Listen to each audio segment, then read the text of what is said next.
Good evening, everybody, and welcome to a Thursday night edition of the Town of Foxborough School Committee regular meeting. This is a meeting that was scheduled for a few days ago, but we were snowed out, and so we are conducting it tonight, Thursday, February 5th, I think, not February 2nd, right? Right. We have an agenda tonight that's a little bit abbreviated, and I'm going to do my best to move us right through because I know it's cold and getting colder outside, and the roads will get just a little colder, so we'll just move through it as quickly as we can. But as usual, we'll start with any visitors who want to be heard. We have some minutes to approve from our last meeting. We have an exciting teaching and learning highlight tonight, a review of the new Foxborough High School engineering course with Mr. Nash and some of his students, which we're really excited to hear about. We're then going to hear an equally exciting mid-year technology progress report. The community may remember we have a new technology director, and we're going to hear from Mr. Heyer and some of the things he's been working on, which we're excited about. We'll then take a look at the 2015 district report card, an FY15 budget update, acceptance of a donation, and conclude with other matters. Just before we get to visitors, I just want to thank the superintendent for her work over the last several days, communicating once again on behalf of the town, and making, I think, some nice judgments about school closures and school openings. And I actually had a parent out of the blue today commend Mrs. Spinelli for her judgment, and I know these things are never easy, and we are in a bit of an unprecedented week here as we sit and discuss. And I couldn't help but reflect on our conversation last meeting about the calendar and our choice and our decision to start a little earlier than we perhaps could. But then when you see all these days of cancellation piling up, maybe we were wise to do that. So I know the majority of the committee was in support of that earlier version that we adopted. I also just wanted to make one comment about the calendar, just if I may, just while we're on this little monologue of mine. But one of the things that I think should be spelled out or pointed out again for the community is the nice design that we have a long weekend still around the Labor Day holiday. And I don't know that we emphasized that last meeting when we spoke. I know we talked about it at some point. But just for the public to understand, we will start on September the 1st, which is a Tuesday, but we will have that Friday the 4th off. Yes. And then Monday the 7th off. So for those who do have Labor Day plans, I think it was a nice design that we built in an extra day off. Am I articulating that right? Yes, there will still be a 4-day Labor Day weekend. Thank you. 4-day layout, that's well said. And in addition, just again for reminders, the last day, if we were to have no cancellation days, would be Thursday, June 16th, Yes. with the possibility of the 23rd being the last day if we had to use all 5 cancellation days. Correct.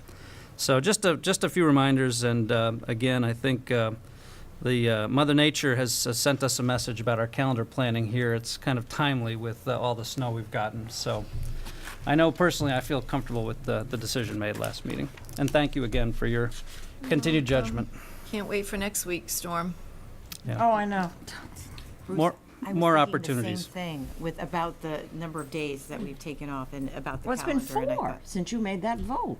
We've Yeah. been obligated to keep school closed 4 days. Yeah, I don't, and it I looks don't like ever there could be remember more. 2 consecutive weeks with 2 2 days. consecutive days off, Yeah. but it was record-setting that in a 7-day period, Right. more snow fell in a 7-day period in Boston than ever in history. But, I mean, that could happen again because this is, I'm really up on the weather. Just want you to know I know a lot about weather science, but it is actually caused by global warming. The weather experts were telling me. So this could continue. We don't really know, but it certainly has been a disjointed few weeks of school. Hopefully next week we're in every day. Don't know. So again, first day of school next year, Tuesday, September 1st, a 4-day weekend, including Friday the 4th and Monday the 7th of September. Last day of school, Thursday, June 16th, barring any cancellation days. And Mrs. Lord, nice to see you back. We missed you last meeting. I know you I were. was there. Mrs. Spinelli had it correct. She saw my 2 hands up with that nice global new edition we're adding. Right. She could tell. Okay. No, you. So, With that said, any visitors who want to be recognized tonight before we begin? If not, we'll go to approval of minutes. These are the regular meeting minutes from January 26th. I'll make a motion to approve the meeting minutes of January 26th. I will second that motion. All those in favor? 4-0, thank you. And our teaching and learning highlight tonight. I am thrilled to have Mr. Pat Nash here and 4 of our engineering students. If you want to drag up close to the microphone while you get ready. So I know Mr. Nash will introduce the students, but I certainly don't mind. We have Kurt Dudek, Erica Snow, Cam Seeley, and Samantha Geary. And as you may know, this is our first year of having an engineering course, and it was something that was really important to all of us. So I'm going to turn it right over to Mr. Nash. Very exciting. Couldn't be happier, and thank you for stepping forward as the teacher for the course. So I'll turn it right over to you, Mr. Nash. All right, sounds good. Well, thank you for giving me the opportunity to go out and be able to go ahead and do this with these students. So far, I know, as you guys know, you guys sent me out to Texas. I had a blast out there. I mean, they worked me to death, but so I did everything that they're doing now in 2 weeks in a full year. So I actually got to do hands-on experience of what I'm teaching, which you rarely get in a course. So it's very rich, and the experience has been great, and I've learned a lot. And luckily, I've been able to pass that on to the students as well, and I feel like they're getting a great education from that. Talking to one of my students today, actually, so an international student that we just got from Foxborough, he had the opportunity to tell me that there's nothing like this in any other high school around here. He has a lot of friends around here now, and he said it overseas, he goes, there's nothing like this program. He goes, it's phenomenal. And most of these students that we're seeing are getting into the engineering. Actually, most of the ones tonight as well are looking to get in engineering. So to be able to offer that when we didn't offer it before has been a huge opportunity to them. So basically to go through, as you guys see in your packets, it's basically a year-long course where we are given student-based projects. So very rarely am I up at the board speaking. Usually it's mostly around them designing their projects or brainstorming things of that nature. So we have what are called projects for us. So those will last about 6 weeks, and then we have explorations, which is about 1 to 2 weeks between that to give a little bit of breakup. But we get to go over. We've been over mechanical. Right now we're in civil. So we get to go through all different engineering fields, which I think has been a huge opportunity. It's very rigorous, and they're constantly busy and constantly within a project. But I think the big things to take away from this is they're in a lot of different teams, which you don't necessarily get in the classroom all the time, where you're in all different teams working together. Which now I think a lot, with the technology going on.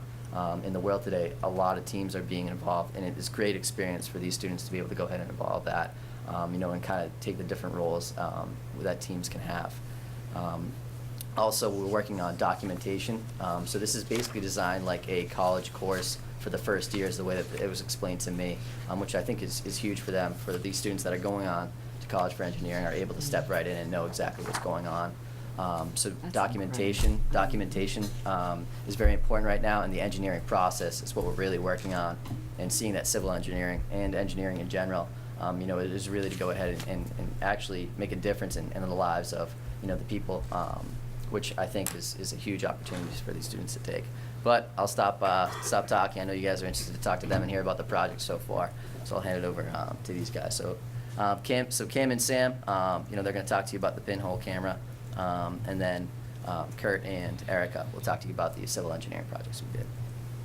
So one of our first projects that we did was to create a pinhole camera, and at first I was pretty skeptical as to how something like this would make a picture like a camera, but we talked about how they're used, and different people who used them in actual art, and then saw how it actually worked in real life. So it was kind of cool to learn about that, and then we jumped right into the project where we had to build our own pinhole camera. So basically it's just a light tight box, which means that no light can get in. So when we started the project, I went to Home Depot and just tried to find something that would work, and A lot of people were talking about cardboard and like shoe boxes and stuff like that, but like cardboard isn't really light tight. And when we did our like preliminary tests, we'd put like a blank piece of photo paper inside, and then we'd bring it outside into the sun and just hold it around for a few minutes, and then bring it back inside and develop it in the dark room that we created in one of the empty rooms or spare rooms for the math department. And if it was black or like a dark gray, we knew that it wasn't light tight, and if it was mostly white, then it was. So in my search in Home Depot, I saw this and I thought this would be perfect. So Sam and I came up with the idea for the paint can project, and a lot of people followed suit with us because when we tried it the first time, it was completely white inside. So it worked really well for us. So it was a very lengthy process to go through to make the pictures. We had to go through a lot of design ideas and think about what would be the best way to set this up. So we had to figure out the exposure time needed for the camera to be outside. And so once we finally were able to go test the camera, it was kind of tiring after time because you'd go through and the picture wouldn't come out, but you would just go through again and again, and finally you'd be able to develop some pictures that actually came out really nice for us, which was good. Could you guys talk about who your customer was for the design? But yeah, so we had to design, this had to be designed for someone with disabilities, what was it, dexterity? So limited, yep. Limited dexterity. So to simulate this, we had oven gloves that we used to be able to open and close the paint can, which worked very well as well, so this was a good idea. Yeah, we got a tool that like just a basic paint can opener, and so like when I got the can, I originally hadn't even thought about the dexterity issue, but I got home and tossed on some oven mitts and used the tool and it worked right away. So luckily that had happened. But the customer wanted it to be easy to build and able to be used by someone with limited dexterity in their hands. So paint can was pretty easy to build because all you had to do was get one, and then that was about it. All you had to do was poke a hole in the bottom and it was done. So it was pretty easy for the customer, and it was pretty easy to open and move around inside. So. Sam, you want to show the picture? Mr. Nash, can I ask a question about that unit for a minute? Do you mind? I know you're going. Oh, absolutely. No. Okay, so I visited one of your classes when you guys had just developed the pinhole cameras and you were going in and out. And I was really pleasantly surprised by one thing that I noticed, which is you students had a lot of choice in what materials, how you wanted to build it. There was so much variety of, like you did the paint can, but there was so much variety. There was a lot of duct tape involved in people who chose the cardboard, I noticed, trying to get the light to prevent. But I thought that was such a great thing that you weren't told what materials to use. You just had to decide what would work better. I thought that level of choice was such a great challenge. And I thought the ways that each group had decided on how to get the limited dexterity barrier, how to get past that, were so different. But I think the construction of the actual pinhole camera had more variety than how people were doing the dexterity issue. I thought it was really fascinating, and I was happy to see that. So that was a little challenge, I think. There were things that looked like jewelry boxes. There were things that looked like strong boxes. There were a lot of paint cans. But it was interesting. It was great. So we have some examples of some pictures that have came out that were yeah. Yeah, and Kurt's actually worked really, really well. He actually got the best picture of the porta potty. That was my next question. Did you ever get one better than the porta potty? It came out really detailed.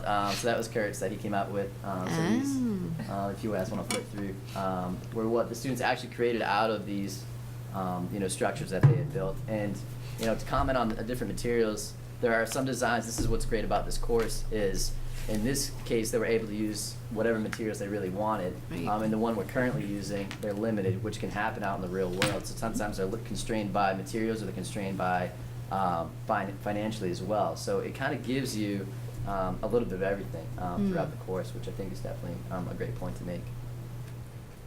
I guess we'll talk about civil engineering.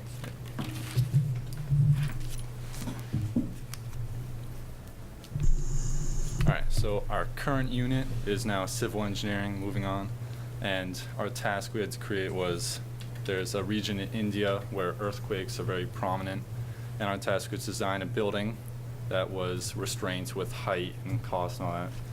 And we had to make it so it could withstand an earthquake of an average size of 2 hertz, or 2 rotations per second. And we had designed for the basic building, it gave us the height, 72 centimeters, which is scaled down, and the floors, there had to be 12 floors. And then from there, once we had the base building, we did tests to see how much it swayed using the accelerometers on the shaker tables, see how much the base building would move. And then there we compiled our class results to see the average of how much the earthquake affected the building. And then from there on out, we did a small project, one class, where we looked around to find different methods used throughout the world of helping reduce the effect of an earthquake on a building. And then we presented to the class, we all wrote down the different ideas, and then we compiled as a class what we thought would be the best methods to help strengthen the buildings or reduce the effect of the earthquake. And then we broke back off into our groups, and we all tried out a method. We selected methods, and 2 groups each did the same method for consistency to see if the results were consistent throughout, make sure we didn't make a silly error. And then that was our second building we built. And then we got group results again of which methods were the best. And what we are on now is the third build, which we were unrestrained, and we had to build what we thought would be the best method to reduce an earthquake. And we're still building now, but there's lots of different types, such as bracing or a pendulum through the center of the building. And a lot of groups chose all the different methods, so it'll be interesting to see how they work. And the restraints were, like I said, the height. We only had 3 sizes of beams, small, medium, and large. And we also had a cost restraint of $700,000. Yeah, I think one of the biggest issues that we came across with the third build is the cost constraint. Yeah. We had to get a design approved by Mr. Nash before we started building, that we had worked out all the details, so we knew exactly how much this building would cost, and we knew that it would be within the $700,000. And only then could we start building. So it's definitely difficult because you have to consider the height, like with the different size beams. They cost different amounts, but that cost adds up as you build the building higher. So maybe you want a shorter building but with sturdier beams, or a taller building with less sturdy beams. Also, with the pendulum, the mass damper, we would put washers on to kind of slow the swaying of the building down.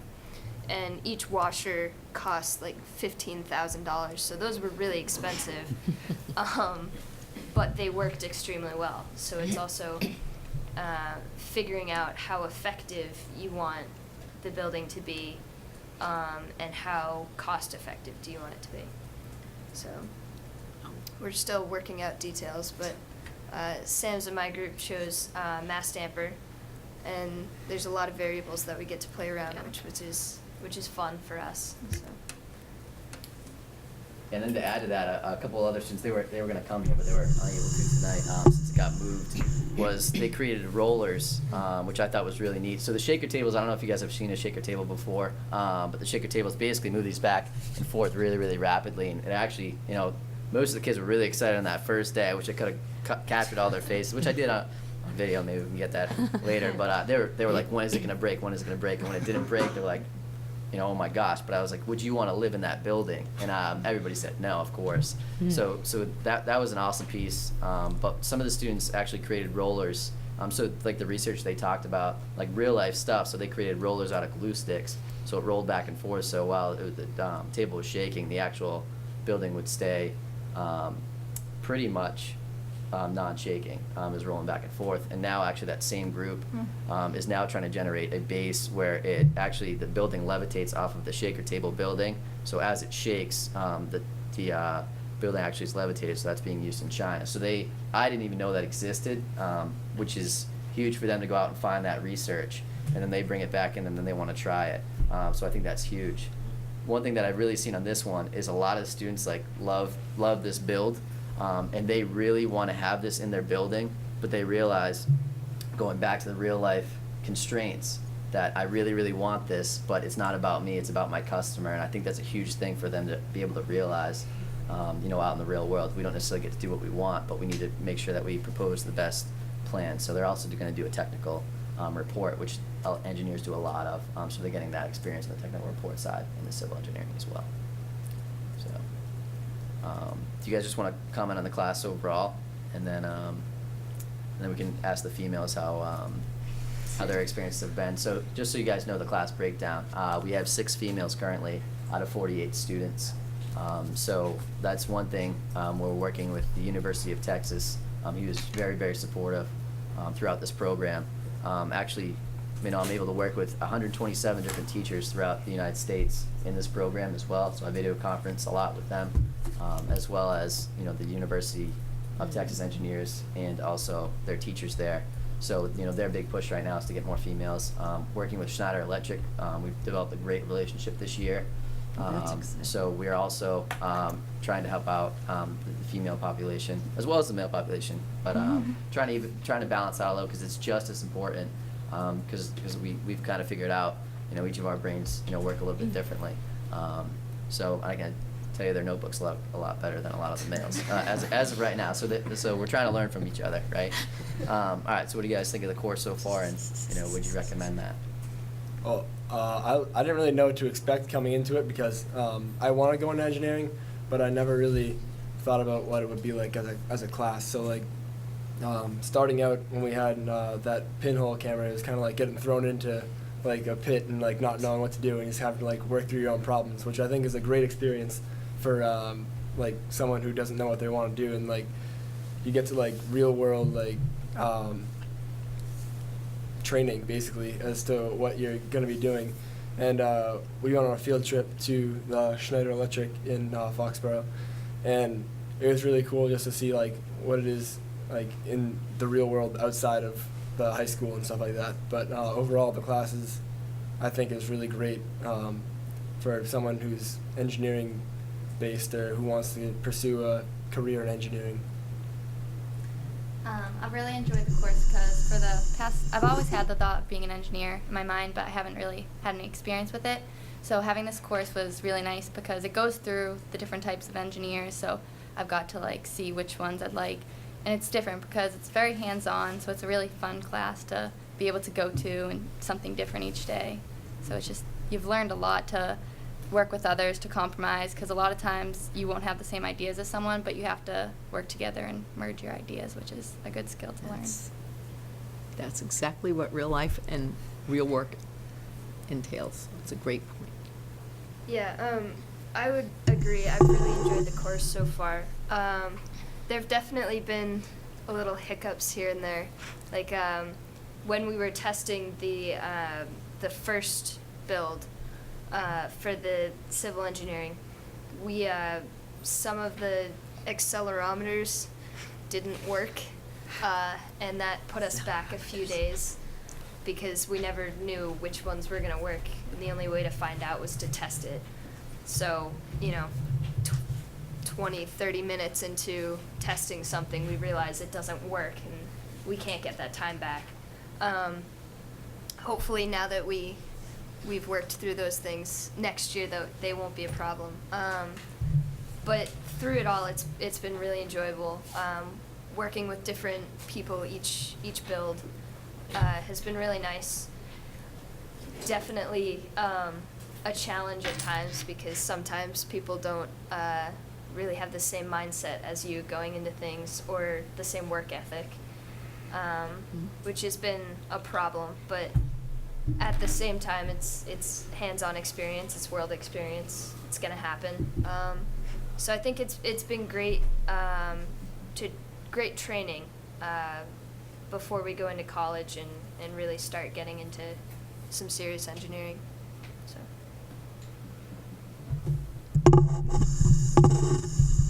Like the other said, what I found about the class is when you go to start a project, you can't just build first you have to find out what your restraints are, what materials you have, and there's all more planning that goes into it before you just start building whatever your project is.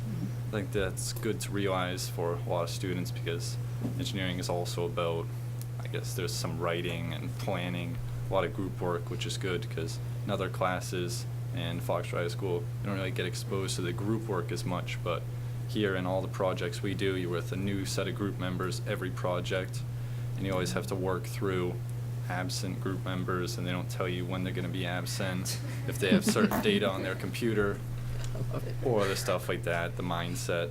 But it's really good to learn how to compromise with people, take some of their ideas, and maybe sacrifice some of yours, and really just learn how to effectively work with group members without offending a whole class or anything like that. Wow, what a valuable experience. That's such a good point.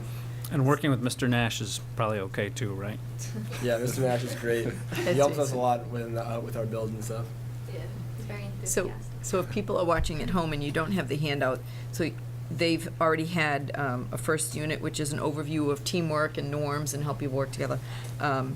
Exploration, designing for customers, which was such a good point, I didn't realize was part of this, is that it doesn't always matter what you want, it's what you're supposed to deliver. That's great. So that was your first unit, second unit.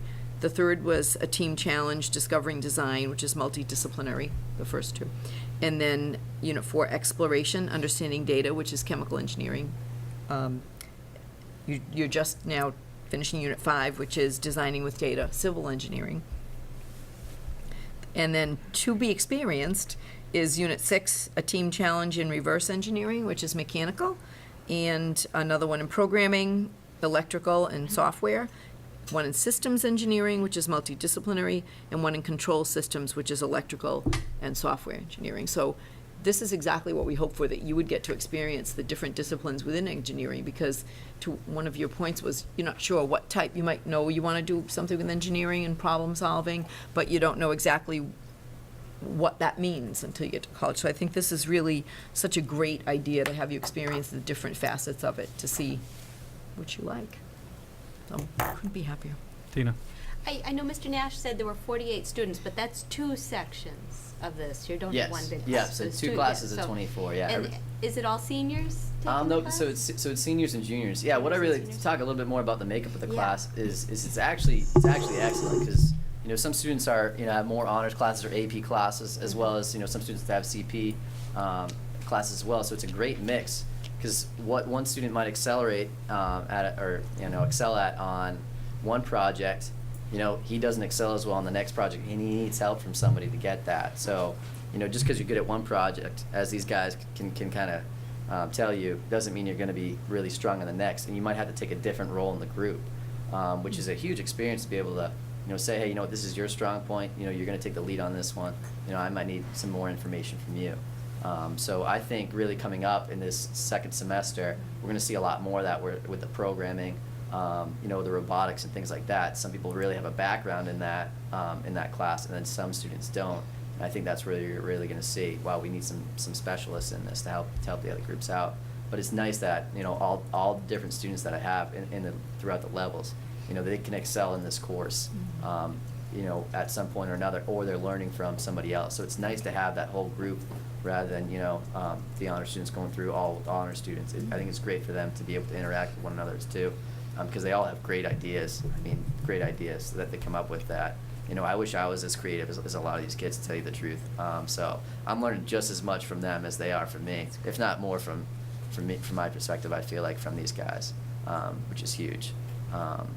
So definitely it's 2 classes of 24. So originally we were hoping for I think 1 class. We're gonna get pumped up about that. So once got the phone call for 2, we're like, hey, this is awesome. And then That's great. Yeah, and the University of Texas is really pumped about what we're doing here too. So I'm constantly on conference calls with them, at least once a month, and then they send me emails as well. And they just sent out messages that they're praying for us for the snowstorms too. So they're just very interactive. But they love Tom Brady. That's all they called me down there. Oh, so beautiful. It was a great Tom week for Brady. us. So That's yeah. great. So but no, it's awesome interaction. Any questions that we figure out, and I think talking to it, we definitely have some hiccups as the first year. You know, some makes and companies, you know, which ones we to work with and which ones are, you know, we're going to go to next year. I think that was huge too, to be able to figure that out. So the pilot year has been, it's far superseded my expectations, to tell you the truth. It's been Mine awesome. too. Yeah. Pat, I want to thank you for taking this on and bringing this new curriculum offering to Foxborough High School. And I know it took some personal time, as you mentioned, over the summer, so thank you. I think we have one more comment, and then we'll thank the students. I was curious, you said, Pat, that out of the 48 students, is that Yes. right? 6 are female? Yes. Have you spoken with, it sounds like you have a lot of contact with the University Yes. of Texas. Have you talked to them about what their makeup is in other programs across the country that have this? Is there, you know, is there females in the minority? And what, do they help guide or provide resources for you or support about how to market this more to the females in this? Sure. They actually one day down in Texas, the day was just on training to help you know, get females involved in what's actually happening out in the engineering world. The engineering field is dominated by the male population. It's not just here at the schools. It is dominated. So, but what they really realized is, you know, with the robotics, the females are doing really, really well out in that field, and that we need more, and to expose them. It's mostly the exposure. Honestly, you know, before I taught this course, you know, I had an idea about what engineering was, but now, like, I realized I had no idea. And I think to expose the exposure of it and planting the seed and the ideas in that is really going to help out with both the recruiting for this class, but females especially. So they've created videos, which we're working with. We actually have female engineers we're working with at Schneider Electric that are coming to speak to us. So they've been very supportive of us, yeah, and then basically my own task of you know, creating programs to write for you know, PowerPoints and stuff like that. So I've been creating myself as well to get into you know, for the female students as well, coming up with course recommendations coming up. So we're trying to hit it from 3 different ways, and you know, we're hoping to see an increase in that as well as you know, to get the word out. So hopefully we'll see a balance. I think when we first started, we thought 6 was good because we had only about we thought we were gonna have 12, and we were like, oh wow, 50%. We're gonna you know, 50% are female. This is awesome. And then I realized that's 6 when they called me that day. Hey, we run into class. I go, all right, it's not really that good. So so we need to change that. So yeah. So I Well, think thanks it's for being important. our front runners. I'd love Yeah. to hear from the students and whether after so far, is there the continued interest in perhaps pursuing engineering after high school? Well, I've always been interested in engineering ever since I was in 8th grade. So that definitely hasn't changed for me taking this course. If anything, it's made me more excited for it. Great. And speaking about being one of 6, you know, I think a lot of girls might be worried that about that minority problem. But I can't speak for Sam, but I think both of us feel pretty comfortable in the class. Like, Yeah, we're treated the same. Like Yeah. all the boys don't treat us differently.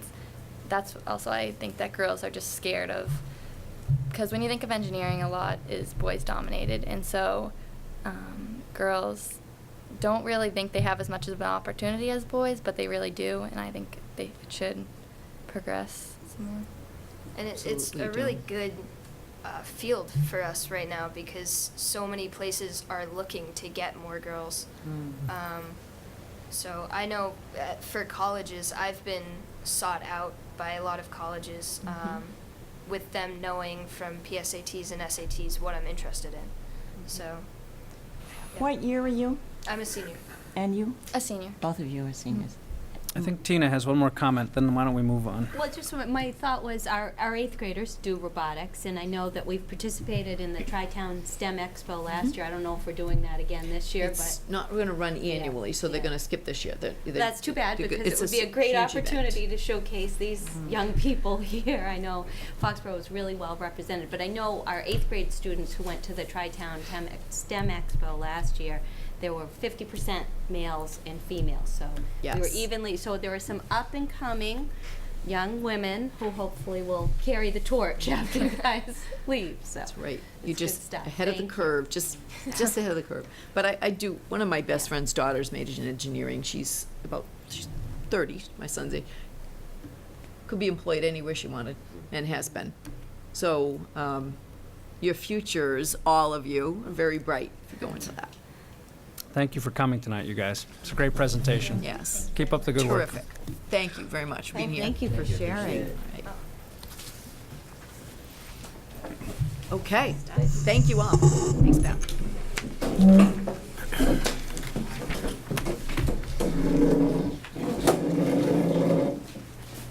Terrific.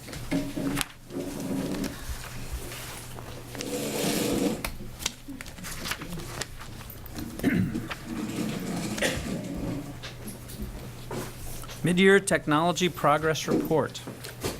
Yes, I'd like to invite Mr. Heyer up here, Aaron, and I'm going to do the smartest thing I could do right now and turn this entire report over to our two biggest technology experts, Dr. Amy Burdos, our Assistant Superintendent, and Aaron Heyer, our Director of Technology.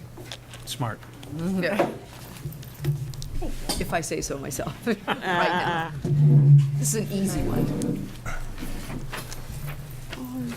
So, you had a lengthy report in your packet, and what we wanted to do this evening was to go through that, but really hit the highlights. So we have a few slides that are here. The first thing that we were going to focus on was the technology plan. As you know, it was developed in 2013. And that plan, with the goals and the action steps and benchmarks that correspond with that particular plan, are all related to our vision. And just to go back to focus on that for just a moment, that it really is to promote those skills that you heard, even with our students just here, the creativity, the critical thinking, the communication, the collaboration. We just saw an excellent example of that. And with technology, it's not about the device, it's about what we're doing in classrooms. So to provide those authentic learning experiences really is what it's all about. So I think that you'll see as we go through this plan, a lot has happened. A lot of it really exciting things are going on and will continue to be ongoing. And we feel really good about what we've accomplished since the plan was put into place. So just as a reminder, we had taken our goals from the National Technology Education Technology Plan. So we're going to look at those 5 goals and then just really highlight progress to date. Not go through every one of the action steps or benchmarks that you have in your report, but just focus on some of the really big ideas that are there.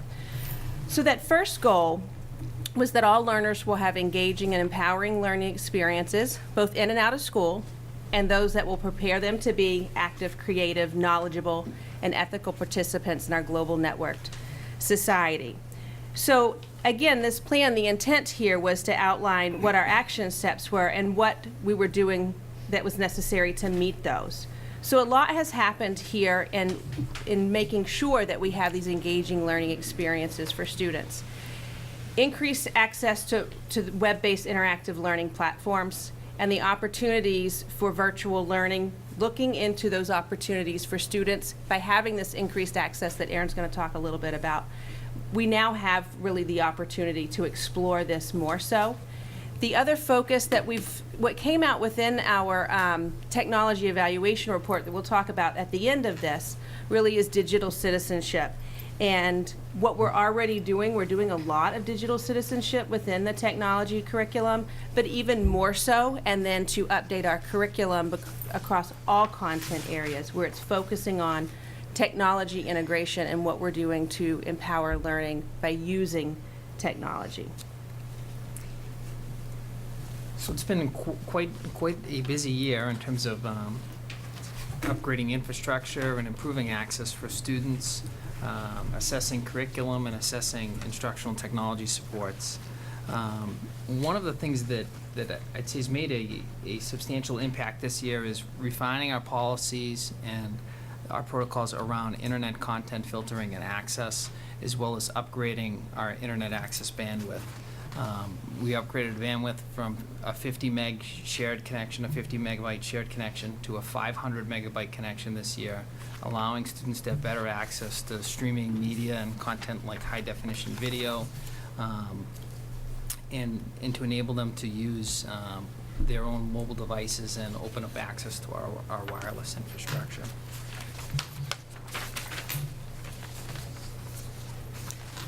Goal 2 really focused on assessment and how we're leveraging technology to measure what matters using assessment data. So as an example here, an audit of our assessment systems, we looked at what are the different technology platforms that we use. For instance, Galileo is an assessment system that we have in place where we build the assessments there. Students take those assessments in ELA and math online. We also have some other platforms that we've looked at.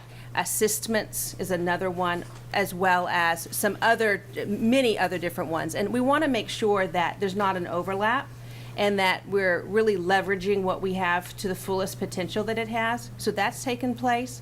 Another piece is the interactive whiteboard software. Because of the interactive whiteboards that we have in place, we've really had 3 different pieces of software that have been running on those because they've not been agnostic.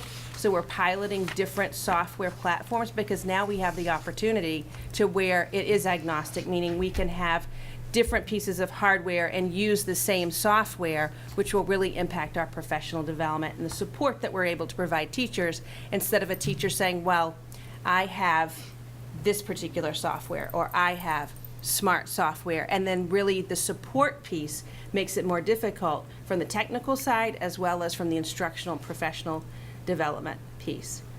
Our new strategic plan that's in place this year really called for strategies to address the 21st century skills through technology. So again, the collaboration, those 4 C's and so forth. So there's a lot, as we'll talk about with Office 365 that you've heard, that have provided those opportunities for us and for students. And that really to better define what the expectations for student technology proficiency is, and looking toward the international standards, the technology standards, the ISTE standards, which were formerly the NETS, the National Education Technology Standards. And then our data warehouse, Pearson Inform. How are we taking the data that we have, analyzing that, and really use that to drive the instruction in the content that's taking place in the classroom? So we currently have 22 teachers across the district participating in an evaluation of interactive whiteboard software and teaching platforms. As Dr. Burdos mentioned, this will allow us to standardize our professional development efforts and our training, and also increase hardware life cycle. So hardware and technology is changing over so quickly and so rapidly that it's very difficult to keep up. So if we standardize on software that's hardware agnostic, it allows us to increase the hardware life cycle and be less dependent on hardware and hardware specific training, as well as getting providing opportunities to be more student focused in terms of our instruction, having students engaged in the interactive technology. So not necessarily the teacher at the board, but getting students involved as well through different interactive curriculum and different interactive software, whether it's Web 2.0 tools that are available on the internet or built into these platforms. With Pearson Inform, the data warehouse, trying to drive assessment data down into the hands of teachers where instructional decisions are made, and trying to really refine how quickly we can get that information back into those teachers' hands. Can I have a ask you? quest- I'm sorry, go Oh. ahead, Katie. I was just wondering if you could speak a little bit more to that, because I think that's really interesting, the Pearson Inform. How data, is that classroom data? Is it course data? Is it, because data can be so vast, it can be, you know, how are you using it to kind of drill down to give to the teachers so that it can impact a student's learning in the classroom? And my question was going to be essentially the same. Okay. I just was curious, where are we in that journey? Can you give us an example of how we're using data to inform instruction at any level at this point? Maybe not all the way down to the classroom teacher, but can you give us an example where we are in that journey? Sure. As far as specifics, classroom assessments, all of the assessments that take place through the Galileo online assessment, that is all funneled into Inform. All of our own writing assessments that we create rubrics for, teachers go in and input that information just from even our own writing pieces. The DRA, which is our developmental reading assessment, so really assessing reading comprehension and fluency, the information from that. So it's all formative assessments. That's also MCAS data that's in there too. We're able to download all of that information and then say, okay, let's look at a classroom. If I have my classroom of students and look at where they fall within MCAS and compare that at the same time with our local assessments, so we have multiple pieces of data. It's not just looking at one piece, and we can see for trends and patterns within our classroom. Is it a particular area within English language arts or a particular standard even within math? We put all of our even basic fact fluency assessments are going within this data warehouse. So another piece where it impacts not just the classroom is through our teacher assistance teams, which are our problem-solving teams. If we have a struggling student, they take this information, they project it within one of the TAT, teacher assistant meetings, and look at where have they been. Is there a drop-off? Because we also have longitudinal data and can look back over time so we can see, is it just this year? Is it a pattern from the year before? And then it gives us the ability to also assign interventions and track student and monitor their progress over time. The last piece, and then I'll throw it over to Erin, is that it's a huge piece for us with district determined measures, which is a new piece of the ed-eval system from the Department of Ed, where we're looking at student growth. So we're able to use our own data warehouse, take all of that information, put it in a format that's meaningful to us, and then look at that over time and kind of one-stop shopping. So we're fully implemented, to answer your question, with all of the assessment. We continue to build it, and we're looking at things now, such as in wellness, the different fitness pieces and assessments that they do. How do we want to build that into the system and look at how we're building it in so we can track that over time even? And you can look at physical fitness data from the time that they enter until they graduate. So they're making their own personal goals as well, and we've got all of the data in one place. And is each That's department doing that? Yeah, it is. That's Each department is incredible. using that data. So it's Yes. fascinating. You know, you think of teachers today, I mean, they're not just teaching. They're using information, technology to improve that process, like you're just describing. And, you know, you kind of wonder, where do they find time in the day to do all of this? Because, I mean, it's just, it's a lot. Well, professional development, just last week. Okay. So here's an example of, we spent a lot of time looking at student work and calibrating the scoring of that work and the data that's there. And so now teachers are asking, how can I pull data and look at it this way? How can I leverage it that way? So where we've inputted all of the information and continue to build it, now the questions are, I want to look at it in this particular way. How do we do that? So we're learning the different types of reports that we can run, and that will be continuing ongoing professional development. But we're using it through professional development days as well. Okay. That's You know- great.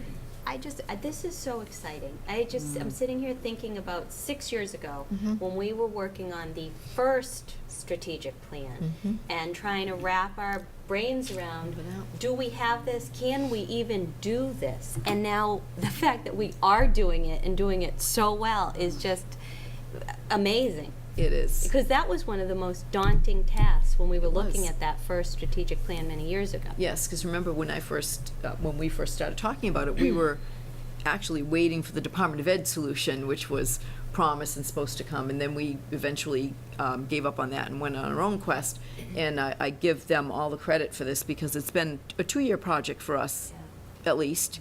And it does allow us to look at both our big data and small data right down to the individual student level, and they are using it that way. So it's really what we hope for, and it really helps. It'll be ongoing training, use of it, more and more sophisticated use of it, but it really allows us as educators to get down to the science of teaching. You know, the art of teaching is most important, but the science of teaching is also equally important. So without this type of data warehouse system, you really, you know, we had a lot of data. We always, we've had a lot of data for 7 years now, but we have it all in different places, and you really can't make sense of it or have it work together to tell the story if it's not all in the same place. Do other districts do this in this way? I'm just curious because I just feel like, wow, Some, I mean, I don't think everyone has one big umbrella data warehouse like we do, because we have been lucky to have the support and the financial backing to go ahead and do that. And for some districts, I think that's the barrier. So I think some do, but it's certainly not universal, but I'll let you two speak to that. I'd say in terms of, from my experience, in terms of the work we do around assessment data, I'd say we're ahead of most districts in the Commonwealth. Wow, that's Um, impressive. Awesome. Thank you for your work. Sorry, you're only on goal 2. Sorry. No, it's actually, so Glad please you stop asked that us at any question. point. There's only 5, so we're on goal 3. And then when you'll see that when we get to the evaluation report, there's a lot of overlap because of the purpose and intent of that particular study. So looking at goal 3, really, it's teaching. It's preparing and connecting our teams through technology with students and connecting them to different resources, content, and learning experiences that's going to inspire more effective teaching for all learners. So a lot of the strategies here, the action steps, really went back to how are we integrating technology within our curriculum? What does that look like in the classroom? What are the expectations for technology? To fast forward for a moment, out of the technology evaluation report, that was a really big piece that came out of it. What are the expectations for technology use in classrooms by teachers? Of course, it can come down to devices, but it's not just about the device. It's what we are doing with the tools that we have in classrooms. So what does that look like within our curriculum? And then again, professional development to support the use as technology is always changing, and at the same time, how we're using the technology to really impact student learning for better outcomes. So the graduate courses that we're offering, the ongoing workshops, back in the fall we offered, which was originally a technology literacy course that was offered through the Department of Ed up at the Microsoft Institute. We brought that course on site. We had 20 teachers take that course back in the fall that really focused on integrating technology in ways that engage students in thinking about the learning and the purpose and how it was used to integrate within their curriculum. Our technology integration specialists, it's been wonderful having 2 of them this year, and with the budget going forward, hopeful that we'll be able to move to 3. The support that they're able to provide to teachers to really impact their instruction in a way that maybe they hadn't thought of really is a huge piece for us. And then again, going back to those expectations through the technology standards, the ISTE standards for students. And again, we have those for teachers, we have those for administrators, and we have those for coaches. So coaches being in the sense of our technology integration specialist, looking at what they're doing to help support the instruction in the classroom. And a lot of work has been done here because honestly, the Technology Steering Committee in the last couple of years, the focus has been what is the expectation for technology? We continue to purchase and spend money in areas of whether it's interactive whiteboards or document cameras or the response systems, and it's about how we're using that. So the conversations and expectations can vary because again, you're looking at the professional development support as well as the equity of having those different devices in classrooms. So you need both, but when the rubber meets the road, it's about what you're doing with your instruction. It's not the device. So what are the expectations? So these are general expectations, just to give you an idea that first of all, technology, it's planned and it's purposeful. It's not using it for the sake of using an interactive whiteboard. So how are we engaging students with content? How are we using the technology so that it's used mostly by students? It's not going to do us any good if the technology in the classroom is constantly used by the teachers and it's not in the hands of students. How are we using it to really push the higher order thinking skills, the synthesis, the application, those that when we think about Bloom's taxonomy, which is something in education, not at the lower level, at very literal kinds of things, but really the higher level skills. How are we using it for collaboration? When we go back to the Office 365, that platform is really allowing us to leverage collaboration in really new ways by providing student email accounts to our middle and high school students. But at the same time, we can leverage the collaboration in different ways with elementary, even though they do not have email accounts. And that we're using the technology to construct and build knowledge. It's not a matter of using the device just to consume and to take that information. It's how we're creating, building new knowledge and taking that further. So a framework to help kind of take that and look at it in a classroom perspective is the SAMR model that we're using. And Dr. Puntadora is a researcher, and this is his model. And this is what we're using to frame curriculum technology integration. So instead of going through and explaining all of the different levels within this, because of the time that we have, we wanted to just show you a very brief 3-minute video that will explain this model and at the same time give you an example of what this looks like in today's classrooms.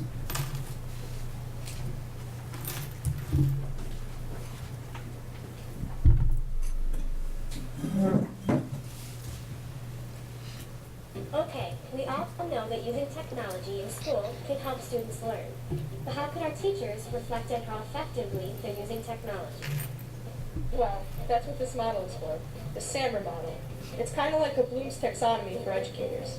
It was created by this guy, Dr. Ruben Fuentedora, who believes that using technology allows us to think differently and perform new tasks. After all, if we have today's technology, then why teach like we did 20 years ago? There's 4 different levels and 2 different sections in SAMR. Let's take a look at the first level, substitution. This is where the technology used acts as a direct substitute. Let's take the task of persuasive essay writing. I could write an essay by hand, or I could type an essay using the basic features of a word processing program. The task is the same, and there's no functional change.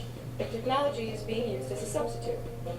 Lots of teachers start out at this level, but don't worry, because substitution is not a bad thing. Even the best teachers visit this level from time to time. The next level is called augmentation. This is where the task is still the same, but the tech allows for some sort of functional improvement. So instead of writing our persuasive essay on paper, we could use a program like Google Docs. With this software, the task is still the same, but the unique features of a collaborative document provide some functional improvement. In both these levels, the technology is used to simply enhance a lesson. This technology may make tasks more efficient, but it's not likely to make a big difference in future outcomes. Most learning takes place above the line, and it starts with modification. Here, the technology is used to provide significant task redesign. So instead of simply writing an essay, a student could publish a WordPress blog using text, embedded videos, pictures, and other web links to convey their argument. The audience is no longer just the teacher either.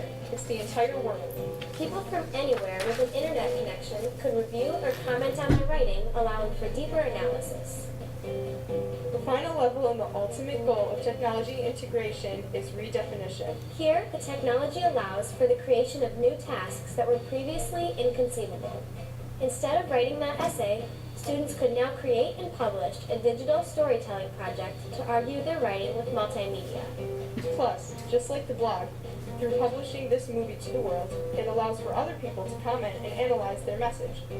So the heart of the assignment is still the same, but the technology allows them to engage in a new, more involved task that's otherwise not possible. At these levels, learning is transformed through the use of technology. When we are more engaged and involved, significant improvements in learning are more likely to take place. Different people have different ideas about SAMR. Some think that SAMR is like a ladder that you climb. You start at substitution and work your way up to redefinition. Others think each level is like a swimming pool that you swim in or visit from time to time throughout the school year, and that's okay. Because no matter the interpretation, the real power of the framework is that it promotes reflective teaching in the classroom. What you do, why you do it, and how it helps learning. By thinking about the different levels, teachers can focus on designing digital learning experiences that will help improve student outcomes. See, the thing about SAMR is this. It's not the type of tech tool that defines the level. It's how the individual teacher uses it in their lesson. So whether you're substituting or redefining learning, remember the ultimate outcome for integrating technology should be simple. Maximizing student success. Want more information on SAMR? Check out these links. It's a good little video. So it's a nice one, and it really allows us to reflect on when we're using technology, and again, going back to that it's planned and it's purposeful. Amy, I just want to follow up on a point you made about the integration specialist. Yes. Right, that's the addition in our budget this year, and I think this is timely as we've just approved the budget, and we'll be at May soon, and the public will be weighing in on this.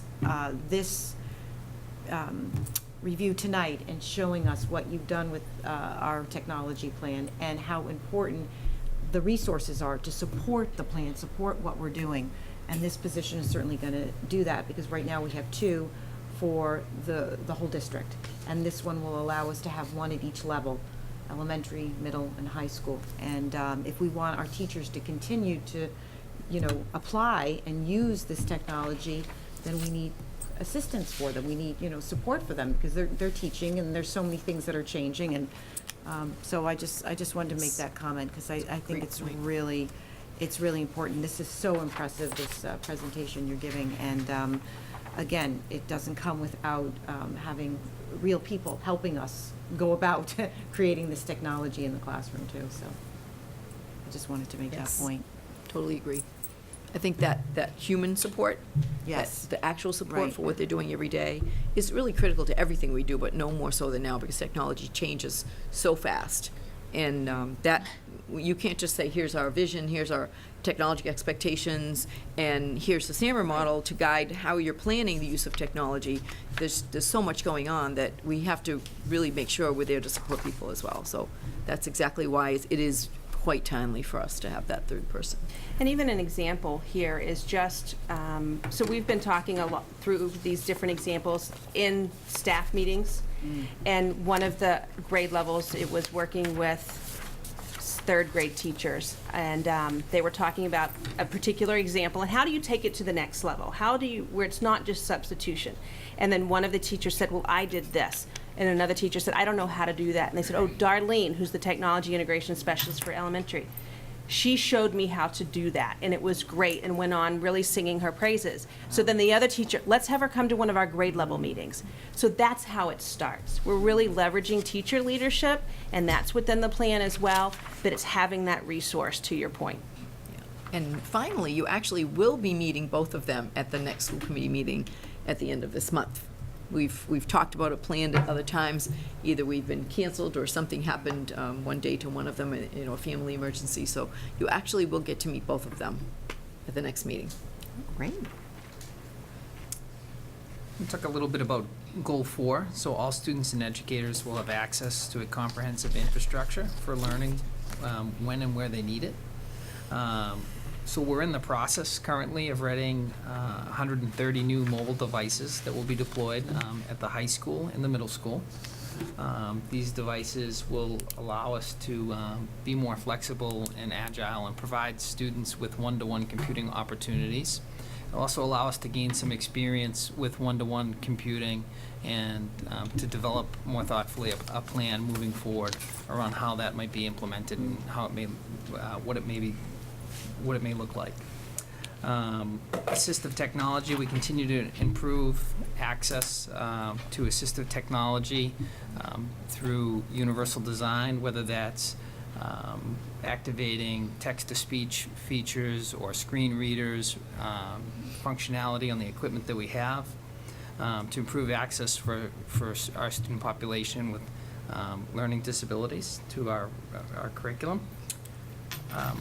Developing and deploying emerging technologies. We've talked a lot about Office 365 and the use of the online collaboration tools and tools like video conferencing to provide virtual field trips for students and experiences to access curriculum and content beyond the school day through Web 2.0 tools and cloud computing. Device management, we've been very busy over the past couple of months working on device management, implementing Microsoft software called System Center, Configuration Manager, and Casper. These are device management solutions that allow us to more easily deploy software and hardware as we bring it into the district. It also allows us to ensure equal access for students, so it can monitor the use of expensive applications, and it can allow us to more quickly, readily deploy those to be used.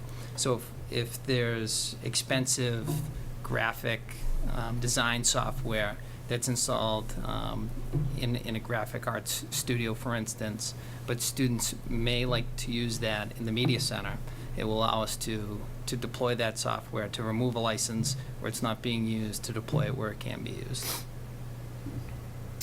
Again, equitable access. evaluating how technology is being deployed, where it's being deployed, and making sure that students have access to the technology and the software that they need.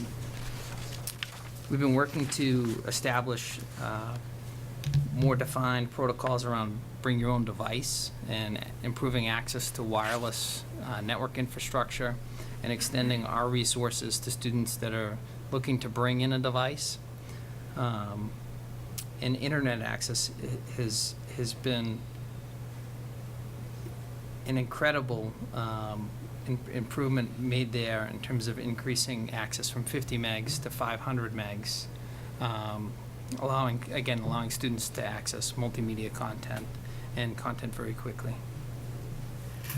So Erin, you touched upon this point under Goal 1, student access and engagement, and it appears again, obviously, under infrastructure, but I'm really glad you asked the detailed questions about Pearson Inform, because that whole idea of data storage and management has been one of our two biggest problems that we've worked hard on. But the other biggest problem that I think I want to make sure the point is hit home, and I actually wrote it down so I remember what to say it.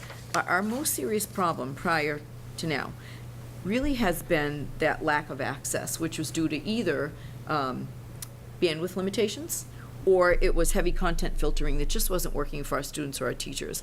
And that problem was something that came to light almost weekly in different ways, in different schools, at different levels, in different classes, with different teachers, different students. It was a constantly nagging problem. And I have to say, it's completely gone away.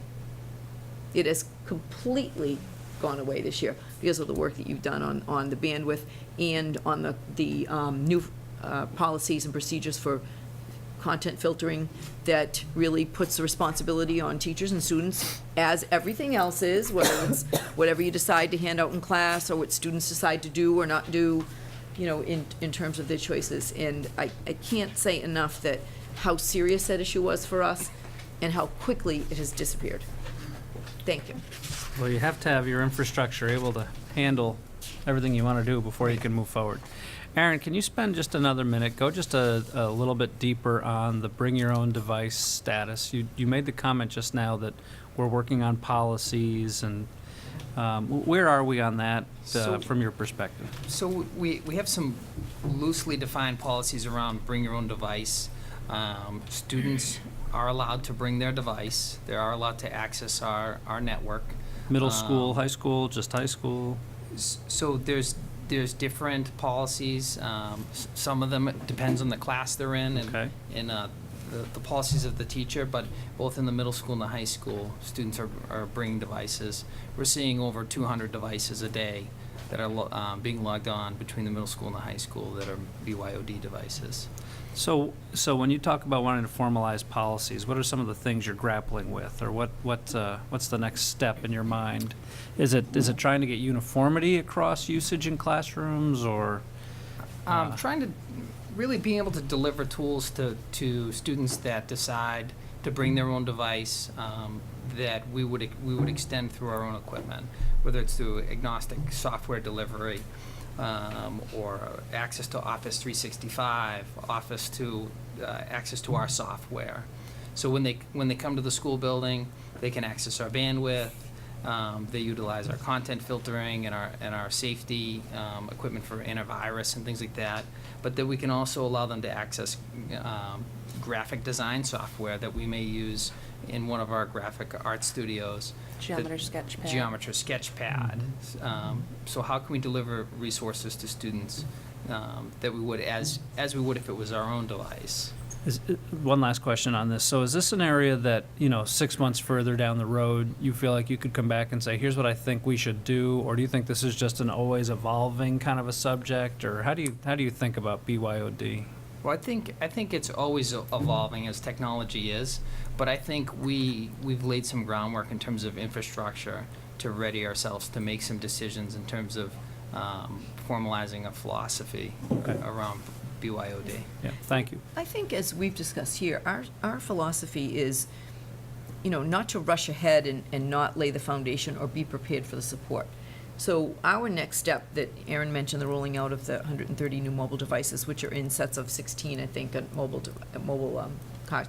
Our next step, we feel, because students who want to bring their own device are bringing their own device, but we feel our next step is to offer a one-to-one learning experience at times. Not all day long, we're not ready for that yet. Not all day long in every class, we expect a student to be on an individual device, but to have the flexibility, using those mobile devices, to have every student in the middle and high school experience a one-to-one, have a one-to-one experience when it's appropriate, so they can start learning how that happens and what they do and how it can help and how it can enhance learning.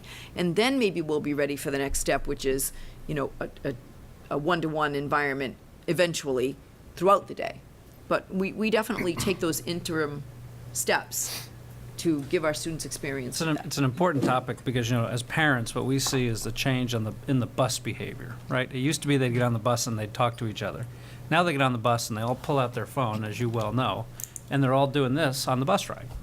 And so for that, which is fine, hopefully we can direct how they use it, but when they then get to school and they are told put it in your locker or put it away, or, if that's how they want to learn, then obviously we should enable that to the extent we feel is appropriate. They don't have to put it in their locker anymore. Right.